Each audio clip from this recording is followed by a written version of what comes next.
An arcade documentary that is written in rhyme, 8 years of stories told in 5 minutes time. This is a story we just had to tell. Our basement was empty, it was only a shell. We wanted some games to fill in the spaces. We decided that a pinball machine would be aces.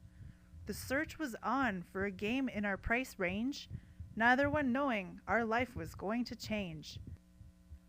We found a machine that we both would enjoy. It was a pinball machine made by Playboy.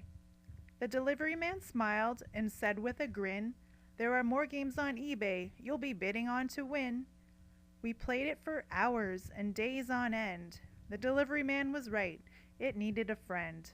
The search was on for a new game or two. The next one was Miss Pac-Man, painted pink, yellow, and blue. The need for speed was calling our names, so we brought in the fast-paced racing games. Now we were driving as fast as we can. There are no speed limits in our video land.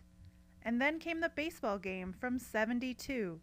It was in rough shape, so we made a good one from two. We like classic rock, it's part of our lives.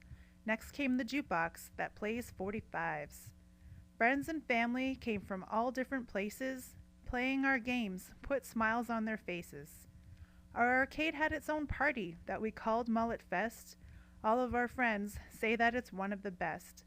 They like to dress up like they're back in the '80s, with big hair on the guys as well as the ladies. Time went on and our game collection grew. We had no more room and didn't know what to do. Our collection wasn't finished, we still wanted more, so we decided to open an arcade in Creemore. What would we name it? We thought one day. At the very same time we shouted, "Just push play." We found the space to make our dreams come true. It needed some work, there was lots to do. We had to renovate from ceiling to floor. It had to be perfect before we opened the door.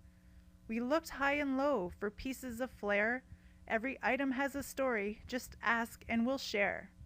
We walked in the games room to buy our supplies. Was this really happening? We couldn't believe our eyes. Our favorite games were everywhere. It was so hard to choose. With the Double Dance Dance Revolution, we just couldn't lose. We purchased The Simpsons, The Pirates, and the Multicade. We knew these would be a hit in our classic arcade. There was still something missing. We wanted perfection. The old Kiss pinball machine would complete our collection. The Coke machine we have is from 1964. With old-fashioned glass bottles, you pull through the door. Everyone likes treats to enjoy while they play, so we knew we had to sell candy from back in the day. On a cold day in March, we opened the door. Everyone had fun and said they would be back for more. The admission fees collected from the arcade generation were all donated to the Make-A-Wish Foundation. Our customers come from all over Ontario. They love the ad we play on the radio. It's like walking into a time warp, some people say. It reminds them of the arcade where they used to play.